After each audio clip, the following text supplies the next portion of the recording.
Got up this morning after sleeping in a little bit. We're having our family Thanksgiving meal today. I get out of bed. Man, it feels cold in the house. Wonder if I'm out of gas. Let's take a look. Oh boy, yeah. Yep, we're out. Called the gas guy. He's on a family trip. And the other guy who drives for him is on a family trip, so we're dragging the tank over this morning. This tank is 500 gallons. We have an extra 1,000-gallon tank over on the other side of the bin site. Normally we bring that over here, so that way we can run 1,500 gallons of LP for the house, just because this thing, at the moment, is not very heat efficient. We use a lot of LP. Skid loader and skid loader trailer, plus my truck, are over at Cooper's right now. They brought a truck over the other day. I have no idea whose it is. I have no idea if it has a hitch in it, and I have no idea if it's gonna start. I would use this skid loader, but this one, it's kind of small. I'm a little concerned that when we get in that soft stuff with the full LP tank, that this one's just gonna spin out with the tires and we're gonna get stuck, because it's a little soft over there. I'm hoping with the truck and four-wheel drive, we have a little bit more momentum, maybe. I really hope there's a flat hitch in here. That's not a good sign. No dome lights came on. Hitch, no hitch. What do we got back here? No hitch. That's disgusting. Looks like we're trying the skid loader. Oh, hush, hush, hush. Yeah. Ah, perfecto. Muy bien.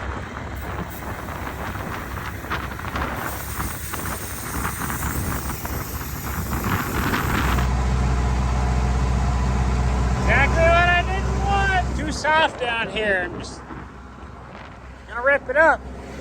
I can't move anyway. Come on.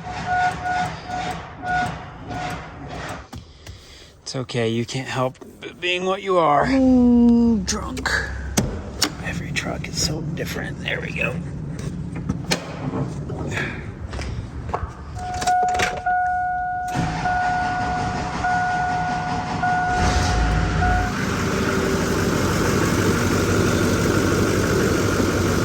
If that skid loader is getting stuck 10 feet off the driveway, pickup truck's getting stuck 20 feet off the driveway, we're going to Plan Z, Plan Double Z. This is the last plan. This is the last resort outside of getting a tractor, which I'm not doing. I don't have time for anyway, because meal starts in 36 minutes.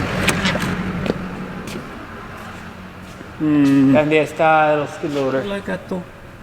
Hola. Yo. Hey, where's the JCB at? What was it, right, John? I had to get a cow down out of his loft the other day, and the tires went bad on the trailer. We're going back to Plan C. Is there a flat hitch in here anywhere? 2 5/16. Flat hitch, oh flat hitch, where aren't they? Usually you can't find the 2 5/16. Nothing in there. Where are the flat hitches? Normally there's like 3 of them in here. You know what? I'm just gonna use this ball. Why is that? Are you kidding me? Are you? Why can't we just do this like normal people? Oh, let him know. City boy up here, get the thing forward drive, go woo, woo, woo, woo. I'm getting there, we get it forward along, go woo, get out.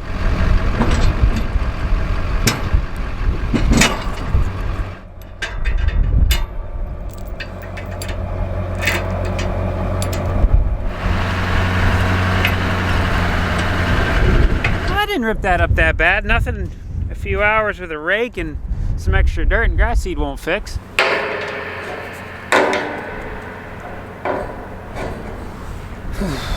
See how I do this. I turn the house one off. So I want to fill this tank. We're gonna run LP through that into this lower one so it'll fill up a little bit. And I don't want all this to be bleeding into the house while we're bleeding that line out. So we're gonna open this one. I think that's right anyway. Probably wrong. Ooh.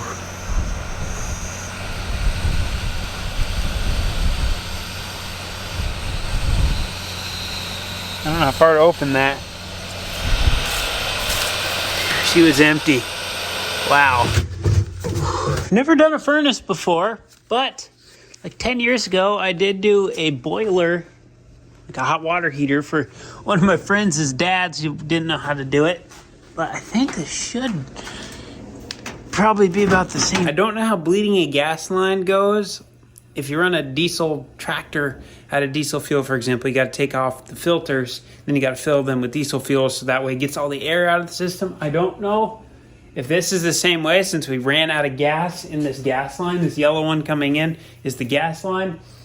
I don't know if just by filling the tank back up, it automatically puts the pressure where it needs to go, or if now we have an air bubble trapped in here. Because I'm hitting my pilot light and I'm not hearing gas, and I got everything on, unless my tank's not full enough out there. I didn't shut this off here. We'll see if we hear anything. Nothing. Figured it out. Had to get that little thing out of the way. There's my thermocoupler and my pilot light. We're going to let that run for about a minute, and then I should be able to turn that black dial right there by my thumb to on. And then all those little burners right there should light up. Oh, look at that. Ooh. We got heat. Oh, there's Rick. There's Ernie. Get out of the way, guys. Not too bad. We're only an hour and 15 minutes late. Guys, what are we doing? Oh, jeez, Rick. You've been getting slobbered on. Hey, Ernie. Hey, buddy. Hi. Hi. Hi. How are you? Hi, Cole. You made it.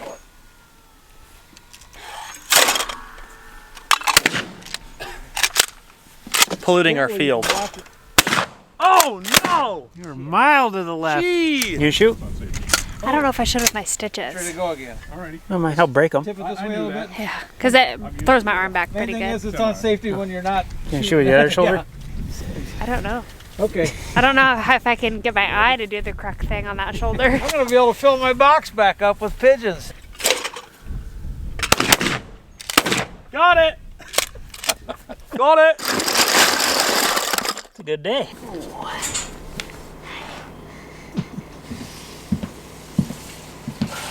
Oh, I love you, Anna. I love you. Oh, I love you. I love you. I love you. I don't really mess around with those little yard spreaders. This is more my style. Ooh, he's getting in the muddy spot down there.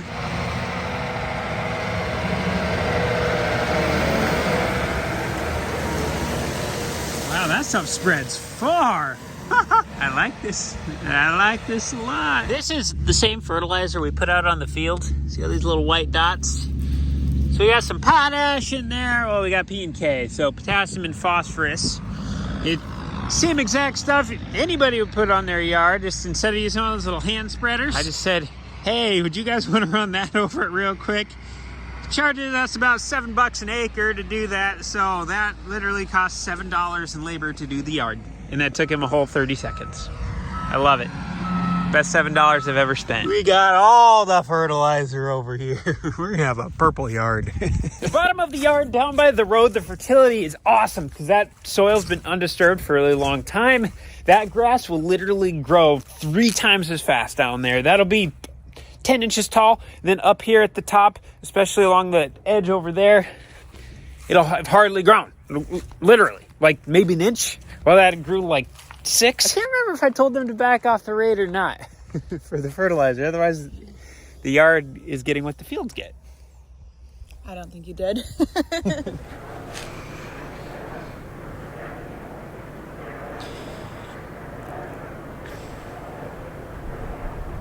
So last night, just before dark,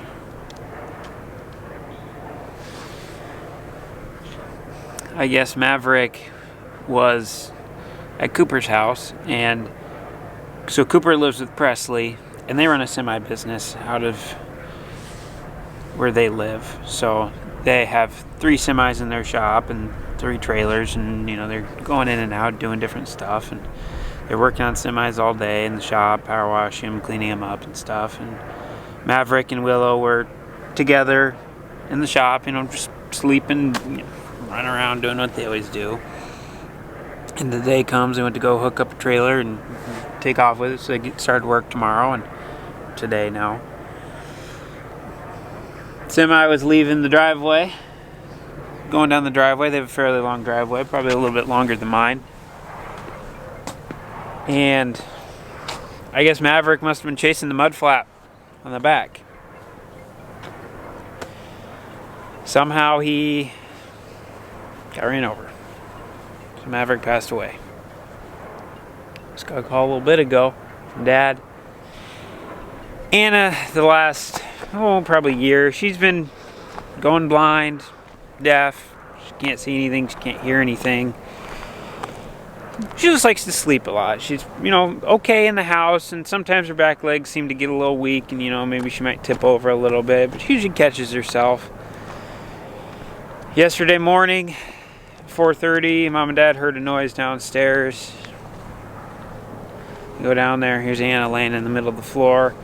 Her back legs were all the way behind her, like she was laying on her belly. A dog kind of sploot out sometimes. Anna never laid like that. And then her front legs were underneath of her, and she couldn't get up. So, tried giving her a little food and water, and she really didn't eat or drink much. So yesterday, got to said our goodbyes. Because today she goes in to get put down. She'll be 16 in March, so she's been around pretty much most of my childhood. But just thought I should let everyone know what's going on. She's at home right now sleeping, but her vet appointment's later this afternoon. It's one of those things we don't like, but it's part of life. Doesn't seem like she's really in much pain. She just doesn't move.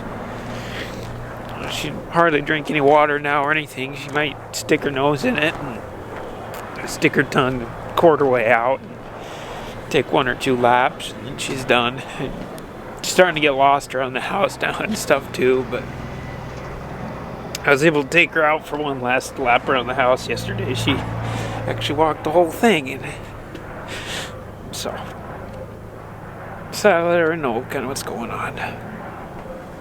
It's kind of a tough day. 2 dogs in less than 12 hours.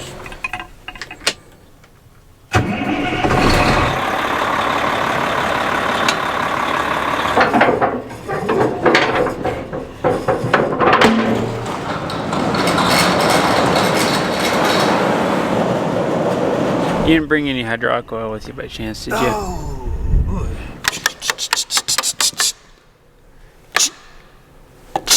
Hydraulic oil.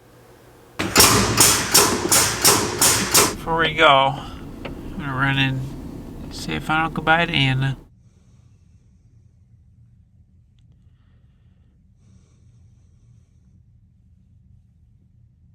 Anna's laying right underneath that window. Wave goodbye to her, guys. Wave goodbye. Want to put them on there? Or? Yeah. We can put them on the other one too if you want. It's fine, then I can just get right beside the hole where we're gonna go. Okay. A couple weeks ago, we had a grave out here at the cemetery, and there was one of these little stones kind of right in between the middle, just like this. Normally they're in that row, or they're in that row, but in this case, it was here in the middle. So they had us take it out, and we set it right where Dad is because the family wanted it moved. But we weren't sure where we were supposed to put it, so today we're taking care of that while we're digging this grave. You want to go ahead and get that one put in quick? Or? Yeah. Cemetery stuff can be a little interesting sometimes, not always normal. That thing Dad's lifting weighs like 300 pounds. We are right on the edge of that stone, so we gotta be careful. There's also one right there. You want to tilt it on the... You should be able to pivot it off that corner. Which? Okay, we gotta go. We gotta go that way, right? Yep. No, we want this facing this way. Oh, this gotta go that way? Yeah. Oh, shoot. This one and You want me to do coal so I'll throw you. We'll just come this way.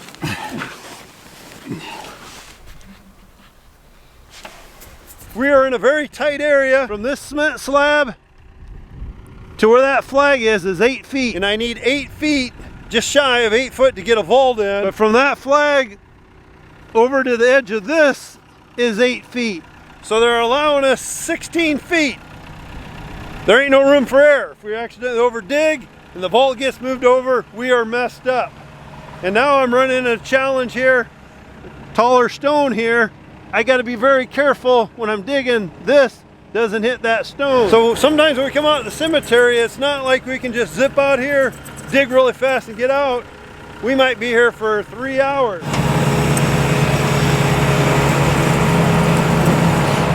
This grave's gonna take us a little while purely because of the location. We used to have a dirt pile on the other side of those trees, but they didn't want us putting dirt over there anymore. So now we have to go all the way to the other end of the cemetery. So it's probably a 5-minute drive with the skid loader. And it just makes it take a lot longer. When you can just dig with the backhoe, dig, you can probably dig the hole in about 5 minutes. But with all this travel time, Dad can only do 2 scoops with the backhoe, and then my bucket's full. And then he can do 2 scoops on the ground, and then he sits and waits till I get back. Otherwise, you make a big mound of dirt and it goes off the plywood and makes cleanup a lot longer. But like here, oh, you stay on there, little piece of dirt. When we have all these bumps and stuff, it makes it a lot slower. And then if you get kind of dirt bouncing on the edge of your bucket like we do right now, I don't want to lose 4 shovelfuls every time I hit a little bump. So you got to kind of baby it a little bit. We filled our bucket maybe a little full right here. Normally you go a little faster, but usually this is kind of about what you're doing. You're also trying not to tear up the grass. So you got to be very careful with your corners. You can't just whip a hard left or right. You got to kind of do like a 5-point turn. Then every time I hit these little driveways, they all have a little lip on the edge. So this is just the most time-consuming part of digging graves, is our transversing back and forth, especially when you're really far from the dirt pile. This one's taking about 2 hours at this way, and I'll probably make a good 12 trips or so by the time it's all said and done. So now right here, we're coming up, we're gonna be doing a hard turn. Now, I don't wanna do too hard of a turn on this concrete, because then we'll mark it up with our rubber tracks. See, we kind of go forward, and then we're gonna kind of back up a little bit, and then do a nice little like half 3-point turn kind of thing. So you can see, I did tear up a little bit off the edge of the concrete there, not much I can do. Then over there, you can see my tracks. Right now it's pretty dry, so we're not tearing it up too bad. But if it was wet, we'd be leaving some nice, wet, muddy ruts. Then everywhere we go on this driveway, we'd also have a nice little mud track we'd be following, which is what we don't want. So we want the cemetery to look nice. Then over here, we get into a little older part. This is a little bumpier. Now we're here at the dirt pile. It's pretty big. We've been building on this one for a long time. This is the most busy cemetery that we dig at, so we want to make sure we get it stacked nice up top. So we're riding up the pile a little bit. We'll dump this right at the peak. And we try to separate out the pile a little bit as well. As we dig deeper into the bottom of the hole, the dirt becomes not quite as good. So we got the really nice black dirt at one end, and then as we work our way down the pile, the soil becomes less and less high quality. So that end is the really clayey stuff. We've been kind of in between where we're at, but then that's the really nice black dirt that we'll put on top and we'll throw grass seed on. Got everything dug. Everything's cleaned up around it. That funeral is going to be tomorrow. I'm not sure if it's going to be morning or afternoon, but we'll come back tomorrow. We'll get that covered up. Now we got to get the skid loader and backhoe loaded back up on the trailer, and then I'm going to head off back home. Isaiah is going to be back very soon, and he's going to take another load of corn in tonight. Here's good.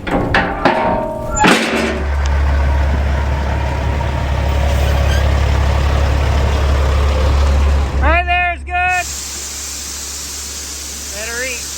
Take about 5 minutes to fill this thing. I think he's taking that up there yet tonight. So he's got like 100, a little over 100 miles there and 100 back. It's gonna be dark in probably an hour and a half. Just turned 3 o'clock. Anna's appointment was at 3 o'clock. Anna was a rat terrier. She loved coming over here because of this area. When we had our bin site over here, all the rotten corn and all the old concrete and stuff that was here just made a haven for rats. So she would just sniff around here all day, and then she'd take off after a rat and get it.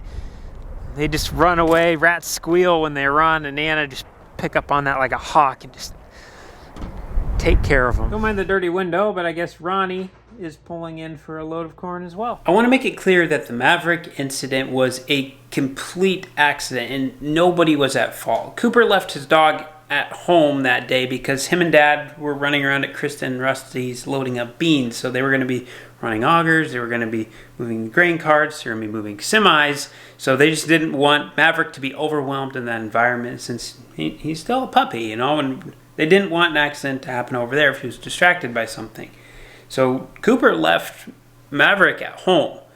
And while Maverick was at home, the guys who were at home in the shop, they were just cleaning semis, hooking them up and stuff. So very slow activities. You weren't doing anything 100 miles an hour, you know, directly putting the dog in danger by any means. I mean, it'd be just like anyone having their dog running around their yard when they back a vehicle up out of the garage or they pull into the driveway. They simply just got a semi-trailer hooked up and then were going down the driveway at 5 miles an hour. And now I've never seen Maverick chase a vehicle before, a trailer or four-wheeler or anything, tractor, nothing. But I think what happened was the mud flaps on the trailer that were leaving, I think they were rubbing on the ground a little bit. So I know they did say they yelled at Maverick because he was kind of following this trailer a little bit. And they said, you know, hey, Maverick, get out of there. And then they turned around to look at something in the shop that they're working on. And then turned back around. And during that time period, Maverick must have dove into there. But I mean, accidents like that happen. And there's only so much control you can do onto a dog other than, you know, directly having them on a leash. And on the farm, we don't put leashes on our dogs. So, I mean, it's an unfortunate event, but it's not someone was being negligent towards an animal. It's a bad deal. But that's what happened. Today was a not so fun day, but we got to control the controllables, and that is our mentality and our attitude. So we're going to try to stay positive. We're going to look for the good in this situation. Anna's in a better place. Rick's in a better place. He can chase as much stuff as he wants in doggy heaven, and I'm sure Anna is getting dogpiled by him right now. But this is all we got for today, ladies and gentlemen. We'll see you in the next one.